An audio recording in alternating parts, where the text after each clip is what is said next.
ఈరోజు మన 2 సెట్ల నామినేషన్స్ వేయడం జరిగింది. రేపు ఇంకా 2 సెట్ల నామినేషన్ వేశాం. ఈరోజు ఫారూక్ హుస్సేన్ గారు గౌరవనీయులు పెద్దలు వారి ఒక ప్రపోజర్గా ఉన్నారు. సునీతా లక్ష్మీరెడ్డి గారు ఒక ప్రపోజర్గా ఉన్నారు. వారితో పాటు పద్మా దేవేందర్ రెడ్డి గారు సీనియర్ నాయకులు అందరూ వచ్చారు. రేపు కూడా ఇంకా 2 సెట్ల నామినేషన్స్ వేయబోతా ఉన్నాం.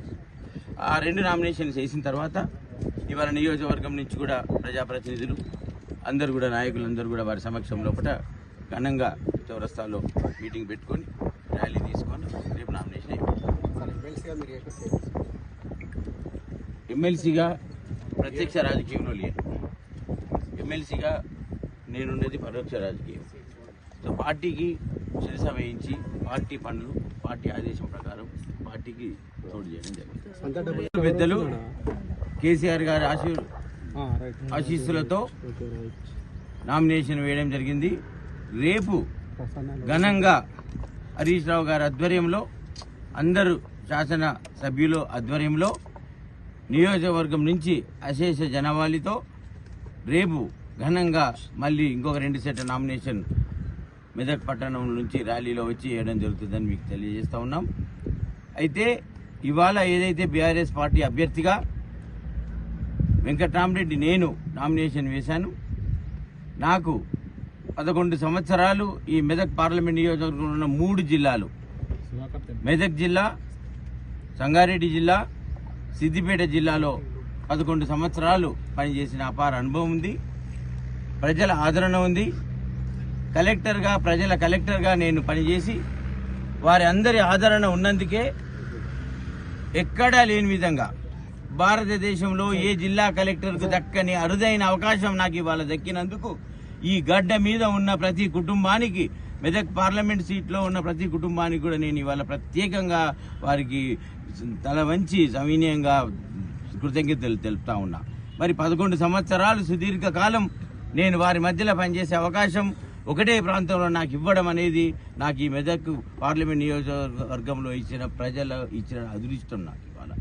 మరి వారి ఆదరణ ఉన్నదని చెప్పి ఇవాళ గౌరవనీయులు పెద్దలు కేసీఆర్ గారు నన్ను పార్టీ టికెట్ నుంచి కాంటాక్ట్ చేయమనడము, వారి ఆశీస్సులతో, హరీష్ అన్న గారి ఆశీస్సులతో, మా వర్కింగ్ ప్రెసిడెంట్ కేటీఆర్ గారి ఆశీస్సులతో ఇవాళ నేను ముందుకొచ్చి నామినేషన్ వేయడం జరిగింది.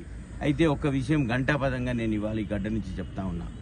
11 సంవత్సరాలు మెదక్ పార్లమెంట్ నియోజకవర్గంలో ఉన్న ప్రతి నేల, ప్రతి ఊరు తిరిగాను.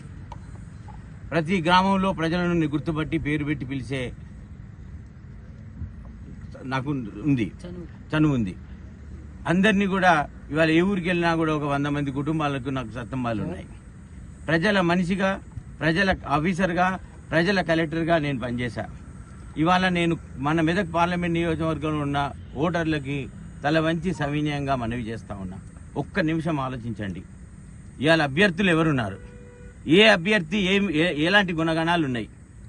ఇవాళ కాంగ్రెస్ పార్టీ తప్పుడు గ్యారెంటీలు ఇచ్చి, ఇంటింటికి బాండ్ పేపర్ ఇచ్చి, బాండ్ పేపర్కు ప్రాణం ఉంటే బాండ్ పేపర్ జీవితాంతం ఏడిచే విధంగా చెల్లని కాయిదాన్ని చేసి ఇవాళ ప్రజలను మోసం చేసి, ఇవాళ కాంగ్రెస్ పార్టీ దగా చేసి తెలంగాణ ప్రజలను మోసం చేసి ఇవాళ బాండ్ పేపర్లు ఇచ్చి దొంగ ఓట్లు వేసుకొని ఇవాళ ప్రభుత్వాన్ని వెళ్ళి 4 నెలల్లోనే వారి అసలు రంగును భయపెట్టి రైతులను, ప్రజలను అందరినీ కూడా కరెంటు లేకుండా, నీళ్లు లేకుండా, పంటలు లేకుండా దుఃఖ సాగరంలో నింపింది ఇవాళ కాంగ్రెస్ ప్రభుత్వం. మరి ఒక పార్టీ అభ్యర్థి కాంగ్రెస్ అభ్యర్థి, ఇంకొక పార్టీ అభ్యర్థి అతను స్వంతంగా కూడా ప్రజలను మోసగించిన అభ్యర్థి. ఇవాళ దుబ్బాక నియోజకవర్గంలో స్వర్గీయ రామలింగారెడ్డి గారు చనిపోయిన తర్వాత బై ఎలక్షన్లో అమలు కాని హామీలు ఇచ్చి, ఆలోచనకి ఏదొస్తే అది ప్రజలను మోసగించడానికి హామీలు ఇచ్చి ప్రజలందరినీ కూడా ఒక యూట్యూబ్లో వారు పంపిన వీడియో చూడమని అడుగుతా ఉన్నా. జో జీతా హై ఓ సికిందర్ అంటారు వారు. భార్యను భర్తను విడదీయండి అని అయినా ఓటు అడుగుతున్నారు. ఇది ఎక్కడి ఆచారం? ప్రజలు విజ్ఞులు, ప్రజలు ఆలోచిస్తారు. ఇవాళ దుబ్బాక ప్రజలను మోసం చేసి అబద్ధ హామీలు ఇచ్చి ఇంటింటికి నాగలు ఇస్తా అని, ఇంటింటికి 2 ఎడ్లు ఇస్తా అని, ఇంటింటికి నేను నిరుద్యోగానికి 2000 రూపాయలు సొంత డబ్బులు ఇస్తా అని ఇవాళ మోసం చేసి 1200 ఓట్లతో గెలిచి 4 సంవత్సరాలు పదవి అనుభవించి మళ్ళీ ఏమీ కూడా ఇవ్వక ప్రజలు మంచి బుద్ధి చెప్పి 54,000 ఓట్లతో మొన్న జరిగిన అసెంబ్లీ ఎలక్షన్లో ఘోర పరాజయం చెందిన వ్యక్తి ఇంకొక అభ్యర్థి. మరి దుబ్బాకలో చెల్లని నాణ్యం మెదక్ పార్లమెంట్ మొత్తంలో 7 నియోజకవర్గాలు ఏ విధంగా చెల్లుతుంది? దుబ్బాకలో చెల్లని నాణ్యం సంగారెడ్డిలో ఏ విధంగా చెల్లుతుంది, పటంచెరులో ఏ విధంగా చెల్లుతుంది, పక్కనున్న గజ్వేలో ఏ విధంగా చెల్లుతుంది, సిద్దిపేటలో ఏ విధంగా చెల్లుతూ ఉంది. ఇవాళ అన్ని అబద్ధాలు ఆడి ప్రజలను మోసం చేసి సీటు కొరకు, ఒక అసెంబ్లీ సీటు కొరకు ఇవాళ ప్రజలను మోసగించి ప్రజలందరూ కూడా బుద్ధి చెప్పి పక్కకు పంపింది. మరి అదే నియోజకవర్గంలో దుబ్బాక మెదక్ పార్లమెంట్లో దుబ్బాక నియోజకవర్గం ఉన్న దగ్గర ఓడిపోయి ఇవాళ ప్రజలను ఓట్లు అడిగి మోసగించే ప్రయత్నం మళ్ళీ జరుగుతూ ఉంది. మరి నేను కలెక్టర్గా పనిచేసి ప్రజల కలెక్టర్గా ఉండి ఎప్పటికీ ప్రజలకు అందుబాటులో ఉండి ప్రజా సేవ చేయాలనే ఆలోచనతో ముందుండి ఇవాళ నేను అభ్యర్థిగా వచ్చినప్పుడు ఒక్కటి ప్రజలను కోరుతా ఉన్నా. ఇవాళ మెదక్ ఓటర్లందరినీ కూడా నేను కోరుతా ఉన్నా, మీరు దయచేసి అభ్యర్థులను ముగ్గురిని చూడండి. ప్రధాన పార్టీ అభ్యర్థులను ఏ అభ్యర్థి గుణగణాలు ఏ విధంగా ఉన్నాయి చూడండి, ఏ అభ్యర్థి అర్హత ఏ విధంగా ఉందో చూడండి, ఏ అభ్యర్థి ఏ విధంగానైతే మీకు హామీలు చెప్పిన పనులు చేస్తాడో ఒకసారి ఆలోచించండి. ఇవాళ కలెక్టర్గా నేను పనిచేశా. నాకు ఇవాళ భగవంతుడు ఇచ్చిన అదృష్టం.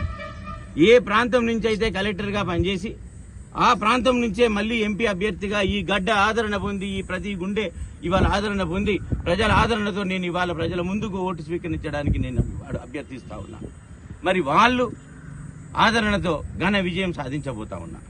ఒక్కటి ఆలోచించండి, ఏ ఓటర్ అయినా మహాశయులైనా కూడా అన్నదమ్ములైనా అక్కజనులైనా అవసరం వస్తే ప్రభుత్వం నుంచి ప్రజాప్రతినిధి దగ్గరికి వెళ్తే కలెక్టర్కి ఫోన్ చేస్తాడు.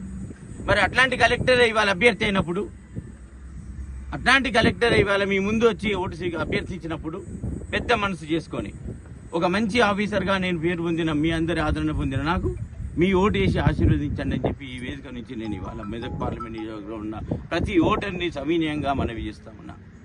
మరి కలెక్టరే ఎంపీ అయినప్పుడు అన్నీ తెలిసిన మనిషి, ప్రజా సమస్యలు ప్రజాప్రతినిధుల ద్వారా వచ్చినప్పుడు కలెక్టర్కే దరఖాస్తు పంపినప్పుడు మరి కలెక్టరే మీ అన్ని సమస్యలు పరిష్కరించినప్పుడు మరి ఈరోజు మన 2 సెట్ల నామినేషన్ చేయడం జరిగింది.